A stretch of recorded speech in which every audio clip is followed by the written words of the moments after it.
Hey guys, this is Nathan and welcome back to SevTech Ages. So I was in the middle of recording a time-lapse of the building of this massive factory for immersive engineering, and I've just kind of gotten to the feeling that I don't really like the way this thing looks. It's very bulky, very square, just in general, I'm not really liking the way that it looks. I like the colors, I like the basic structure of it, but just, not really caring for it too much. So I do think I'm going to be tearing this down, and I'm basically going to start over on this guy. But now, to make this, I did have to make a new tool. So I made my first Tinker's pickaxe, and I have been loving this thing. So what I did is I gave it an excavate, and where's that wolf? Yeah, just died. So I gave it the excavate modifier, and so this thing has excavate on it. Now I made it out of copper, bronze, and steel, so we have well-established, dense, and magnetic on it. And then I added Silk Touch to it as well. Now there is another wonderful thing about this. I have been using it very heavily, and I got 5 additional modifiers on it, and I added those with reinforcements. So if we come down here somewhere, we'll grab this gravel here. Oh, hi. So we're going to grab this gravel, and if I hold my excavate button and hit this, we will see this thing takes no durability damage. Not only that, but we also get experience from it. So all in all, very wonderful tool. It's not extremely fast in its initial digging ability, but it doesn't matter because we're excavating stuff, and we're excavating stuff very quickly. So yeah, very nice tool. Go ahead and make sure that all of the areas here are lit up, and we're going to head back up to the surface. But so with this, I have been grabbing tons and tons of ores and things like that from the Twilight Forest. I had to get a whole bunch of slate for the roof, but yeah, I've gotten so much stuff, I don't know that we're ever going to use it all. So I've already put 18 stacks of aluminum into the smeltery. So we don't have a lot of aluminum left here in the chest, but I've gotten a huge amount of coal, tons of lead and silver, gotten a bunch more gold, a bunch more copper, a bunch more iron. Didn't get any of those, the tin or nickel. But also doing this, I've gotten tons and tons of smooth stone. So we have 364 stacks of smooth stone here and 105 stacks of dirt. Now using this thing, I can also pick up grass. So we have almost 48 stacks of grass blocks. Now, if we head off to the Twilight Forest real quickly, we can see where I've actually been doing some of this digging, and that is just outside of the portal tree here. So we'll wait for this to load in, give it its little lag time. So the first hollow hill that we found, we can see is much different now than it used to be. So we have this massive hole that used to be a hollow hill. It's getting very much open to the surface. We still have a lot of ores present, but I've been grabbing all of them and just kind of mining everything down to the level of the surrounding ground. So eventually this thing will turn into just basically a big crater. But we are going to go and use this tool to remove our failed attempt at a factory. So this will be incredibly fast. The biggest problem is that it can only mine blocks that are connected. So yeah, it won't be able to remove the roof completely. And come on, fly. There we go. So this roof area we won't be able to remove completely with this thing, but we can go here. So we have this massive area of granite bricks, and we're just going to mine this, and basically it will dig this stuff until we run out of hunger. So that is going to be our limiting factor here, is how much hunger we have. So we can watch as it slowly works its way around, and as long as I hold the button, it will continue excavating. And there, we ran out of hunger. Everything pops out we need to eat, and then we can do it again.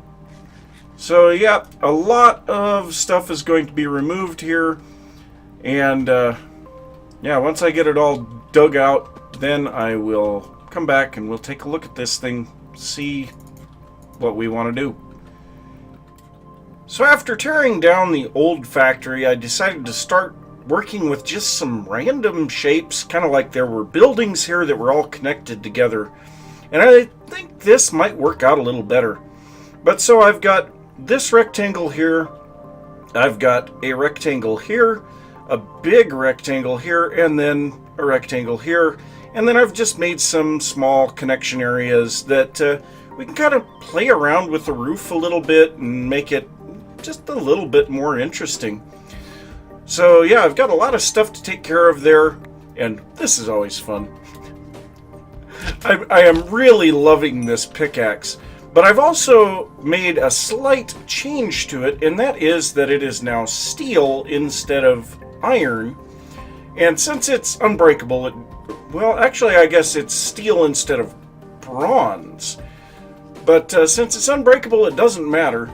And I know a long time back we saw some platinum over here, and I've been trying desperately to find this platinum down here, to no avail. You know, I have mined out a huge area here, and you just need to die. Wow, there's a lot of these guys around here. But yeah, gotten tons of obsidian from this area down here, and I just cannot seem to find that platinum anywhere. But yeah, maybe eventually I'll find it. I have no idea. But so, yeah, now the next thing on this guy here is to start putting up the walls. And various areas of this building are going to be different heights.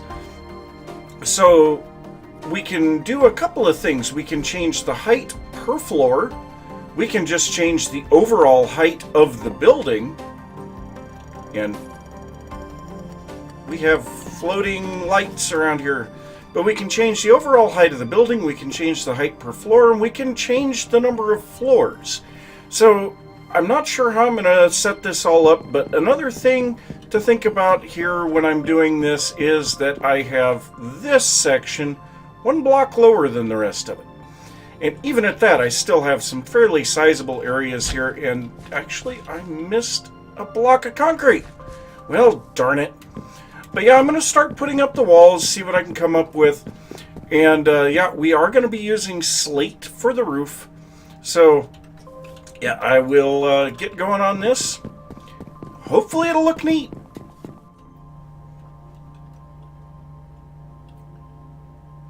So a little bit of an update. I've got the structure of this building done. Need to put the roof on it still. I have put the connecting roof between these two sections, and so what I'm thinking, this part I made slightly shorter floors, so I think I'm going to go 3 floors on that instead of 2. This one over here, they're slightly taller. They're, well, 5 blocks between floors there. This one's only 4, so I'm only going to go 2 floors here, 3 floors there, so this one will still be taller than that one. But the other thing is we're going to have the roof on that one going the same direction as the connecting roof, but this roof is going to be going the other direction because this section is longer this way. So that's kind of going to be interesting. And then I still need to figure out what I'm doing with this and that section. So there's still a lot to do here. I have had to go out and get tons and tons of the slate to be able to make the roof pieces. I do have a bunch here. I've got a whole bunch in my storage system as well. So I'm hoping I have enough. And then, of course, we've got tons of the sandstone and granite. And yeah, I have a feeling I might run out of granite too, because this is eating through the resources. But that's fine. We've got tons and tons of resources, and what other purpose do we have for these? So, yep, I'm going to get back to building, get the roof on this one, finish this section out, maybe put the roof on it. I'll give some thought to these other sections as well. Well, that makes a heck of a difference on this. So a couple of things that I had to do to make this look decent. I actually built the roof on this section 4 times. Needed to lower it down by a substantial amount. I think it's down like 4 blocks from where it was originally. And then also I needed to add the dormers. That really helped because just that big flat face of roof did not work. I also had to lower the connecting section between the 2 peaked roof buildings because it was just too tall as well. And then I built this guy. So trying to change up the style of the buildings a little bit. We can see I've got the ornate glass here, and then this is asymmetrical leaded glass. So we changed the glass style, we changed the border here. This is upside down stairs instead of just a solid block. And then of course up at the top, instead of a peaked roof, I have a flat roof. And so it overhangs the building a little. And yeah, it's kind of nice, if you ask me. So this is coming along really good. I still have this section back here, and I have not yet decided what I want to do with that. Now, I was getting ready to do something here with the water wheels. Oh, fish and bones. Nice. But I was getting ready to do something with the water wheels, and I found out something rather interesting. So, we don't even need the gearbox for this. We can do it pretty much anywhere, but here, we'll do this. Okay, so if we put down an axle, and then put a water wheel on it, and then break the water wheel with an axe. I don't have my axe on me. Well, let's see if it works with a pickaxe. Because what happened is it doubled the water wheel. And we're going to get lag because of server backup. So, I had 2 water wheels just a second ago. Now I have 3. So there's a little bit of a bug going on there. So I have 3 right now. So if I break this guy, I'll have 4. And we could see 2 of them falling there. And they're not ghost items. They actually are water wheels. So you can make 1 water wheel and have literally as many of them as you want. Yeah, somebody better fix that. But anyway, I need to figure out what I'm going to do. Whoops. I need to figure out what I'm going to do with this last section of the building and get it tied in. Once I get that done, then we might actually be able to start looking at filling some of the stuff on the insides of these buildings because, yeah, we need to put in additional floors and machines and all kinds of stuff. And I guess this is one thing that I did also. So this large, tall section here, it intersected with the other buildings, so having some arches to support the walls so that we can still have the higher areas, very good idea. And there's some beefy columns here too. So like this one here is a 5 cross. So, you know, there's 5 blocks in the shape of a cross. I think that's pretty nice. Nice and heavy. It makes it feel like this shouldn't collapse. So that was what I was going for there. But yeah, I got to figure out what I'm going to make this portion of the building look like. And yeah, once I get that done, I will be back. And I'm back, and this is looking amazing now. So I've finally added in the last little section over here. Had a little trouble bringing these sections of the building together, but yeah, it kind of works. Got a little flat roofed area here, and this part here I brought the roof up, then the walls up a little more, and then the roof the rest of the way. I think that's kind of neat. I've also added my water wheels back in and changed them to where they kind of match the style of the building now. But now we're ready to actually start putting some stuff on the interior. So for the interior here, we are going to be using some aluminum scaffolding to kind of make it look like there's something holding up the floors. So we're going to run the aluminum scaffolding across here, and let's get up on top of there. That'll help things out a lot. So we're going to run the aluminum scaffolding across here, and then we're going to use treated wood slabs to make the floor. And I just goofed that up. Ow, come on, gimme. Now, one thing that I haven't quite figured out is how I'm going to be traveling between floors here. So that's something I've got to figure out. I do have the stairs with me, but we are going to be using a lot of the treated wood and things in here. So what I'm probably going to do now is take a little time, make the floors in here, which the dormers I probably should open up, but I don't know. I'll figure out what I want to do there. I'm going to make the floors in here and in the other sections where there's multiple floors.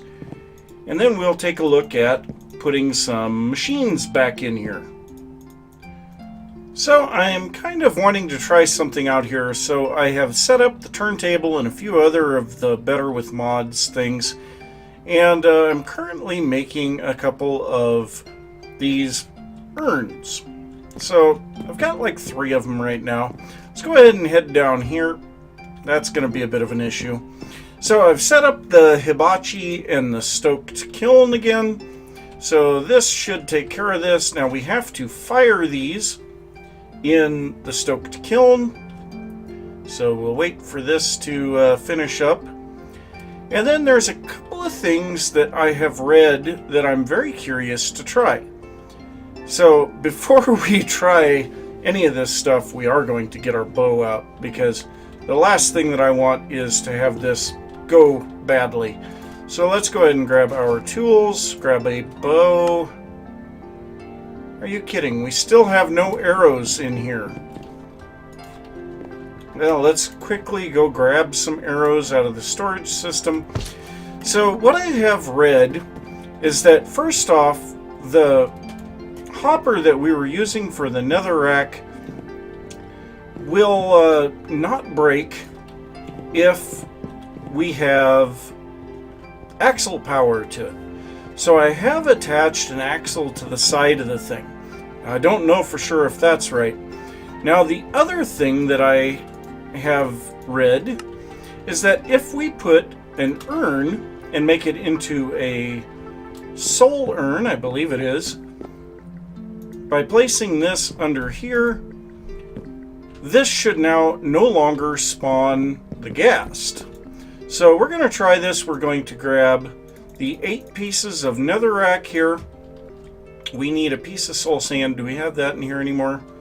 No, of course not. And like I said, that stupid thing, that's going to drive me insane. I've got to figure out a better way to get up and down from there. So let's grab some soul sand and we'll try this out. And I'm hoping that it works the way that I read. So soul sand should be over here somewhere, right there. So we'll grab 1 piece of soul sand. Now if this does not break or spawn a ghast, I'm going to be thrilled to death. That is great. Now also I put a little bit of decoration on the entrance. Still a lot of stuff to do around here. But oh, there's a clay ball laying down here. So let's go ahead and place this in here. And then we will toss these out.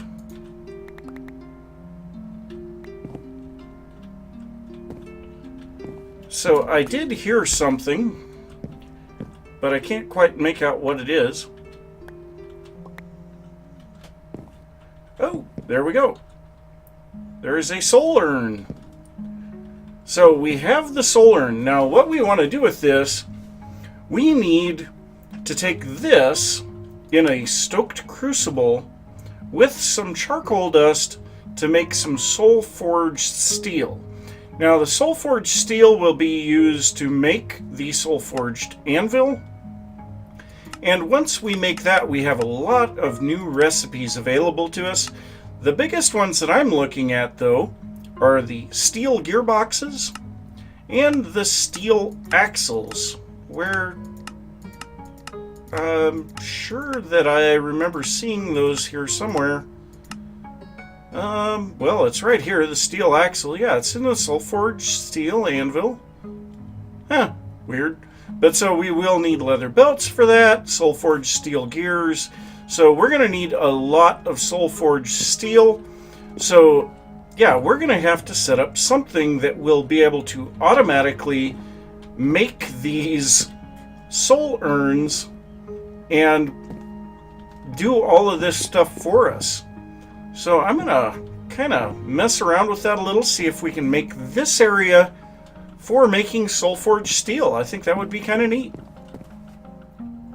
So I have been working on this and experimenting and doing all kinds of things, trying to figure out if there is a possible way to automate this production, and right now it doesn't really seem like it. So there's a couple of things that we can't really do with our current tech, and this here, firing the urns, I think we could possibly do that. The problem is we would need a block placer to place them in there, and then you need some way to pick them back up. I don't know how to automate this stupid turntable, so I don't know if that would work. There's other problems as well. The crucible requires the fire to be underneath it, and we have no way of pulling items out of it aside from that. Another issue is... Oh, why did the fire turn off there for a second? Another issue is that periodically when you are making the soul-forged steel, you don't get the urns back. And so... yeah, you have to constantly be making urns. This is just, in general, going to be a pain-in-the-butt process. But I have gotten 20 of these soul-forged steel so far, so we can at least start doing a little bit of stuff with it. I'm not sure what I want to do first, but I think one of the things I am going to do is we're going to make ourselves the soul-forged anvil. And yeah, I've been messing around with all kinds of stuff. But so this just takes 7 pieces of the soul-forged steel. I am not sure if this thing is actually going to wear out or not. But we'll bring this in here, since this seems to be the area that this is going to be for. So in here, I'm thinking this is probably going to be just a crafting area. But so we have several things that we can do with this stuff in here. We've got 12 recipes here, but we have even more if we go over here. So there's 21 pages of recipes here, some of which I'm not sure what they're going to do. But we have a block dispenser, and I'm not sure what that will do, if it's going to kick a block out or what. I mean, we have dispensers. Well, these are droppers. But we have dispensers. We picked up a whole bunch of those from the Twilight Forest. So I'm not sure what a block dispenser is going to do. We have this buddy block. I've got to do some research on this, but this takes polished lapis, which is another recipe that we have in here. Detector block. I'm not sure what that one's going to do. Of course, we have some higher powered armor. I would hope that this stuff would be unbreakable based on how expensive it is to make. Yeah, there's that polished lapis. We have tools that are going to be kind of junky in comparison to Tinker's. And armor plating, arrows. It takes 16 blocks to make or 16 ingots to make a block of this stuff. Oh, jeez. And then there's the chopping block, and I remember reading something about this, and I cannot remember what it was. Iron nuggets, But we've got our soul forged steel gears. How are we going to get these? Okay, so that's a pretty simple. So if we do that, let's go ahead and make 2 of the gears. Okay, so there's 2 of the gears. Now, the uses on these to make that, so we're going to need 6 more nuggets and then some leather belts.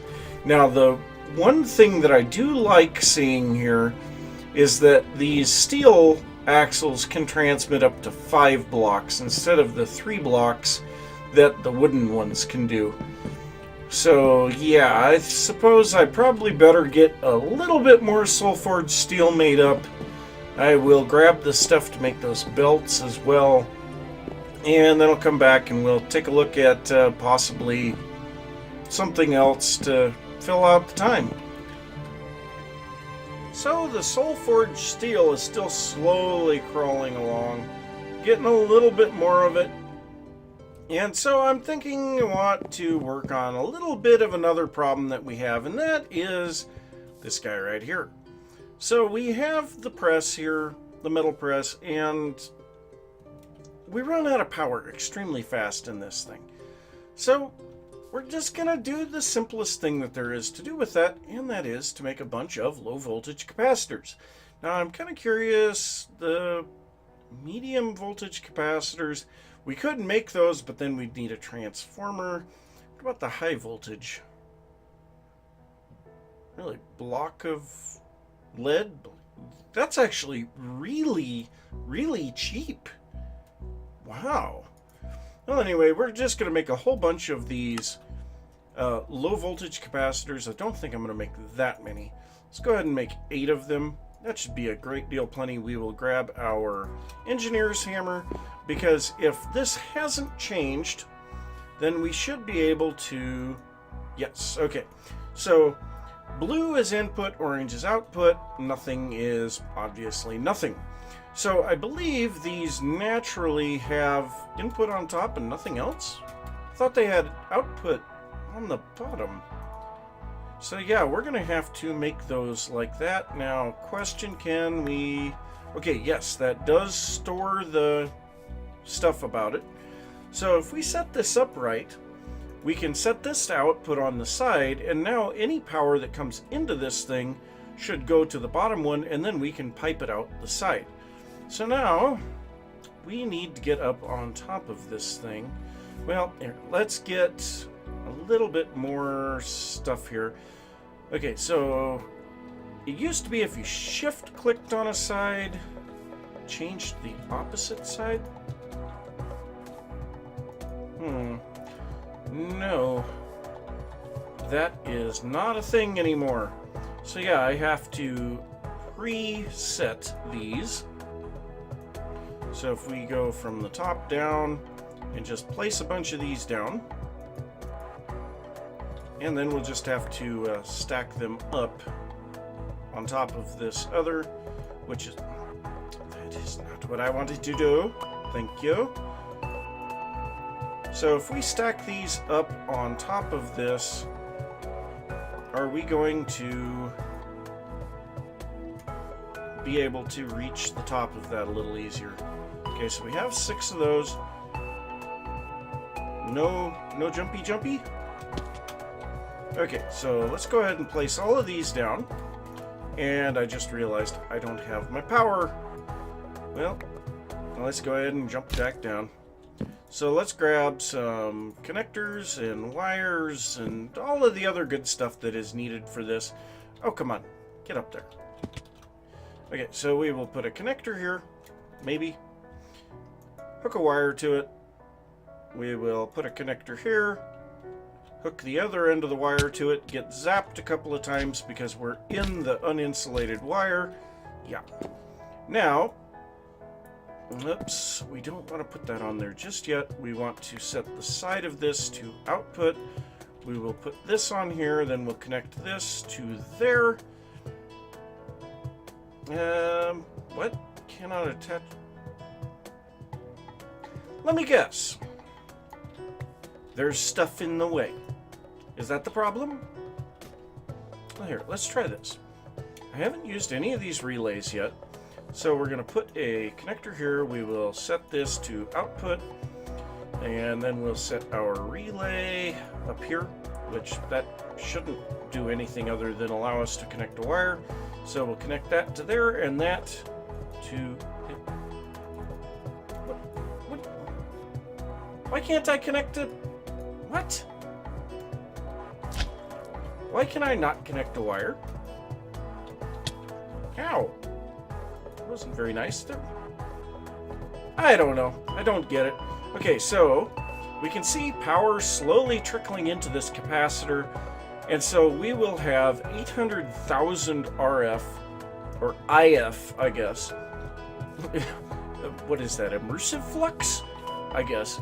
But 800,000 IF of electricity stored up for our metal press, and that will allow us then to put large amounts of material into this chest, and when we turn this on, it will start kicking items out onto the conveyor belt, and then it will just be smashing them. And the thing is with this increased power, oh, I turned it off. But with this increased power storage, we might actually be able to set this up pretty fast. So the big thing here is to watch and see if... So there's a little bit of a delay, but the nice part is we are staying fully powered. So we will be able to process a lot more stuff. Now, of course, our capacitors, since they were just placed, are not really storing anything at the moment. So what I'm probably going to do is let this charge up for just a little bit. And yeah, we are definitely outputting items a tad bit too fast. But yeah, I'm going to let that charge for a while. I'm going to do a little experimenting to see if those will actually hold their charge. Can't remember if they used to in the past or not. I think they did, but it would be kind of nice to know that, and then I'll have to move those into the factory somewhere. And yeah, I'm going to have to do that between episodes because we're out of time. So I'm going to say thanks for watching. If you enjoyed the episode, be sure to give a thumbs up. If you are new to the channel, don't forget to subscribe. If you have any thoughts about what I've been working on or anything that you would like to see, be sure to leave that down in the comments. Be sure to check out Apache and Wandering One. Links are in the description, and I will see you next time. Bye.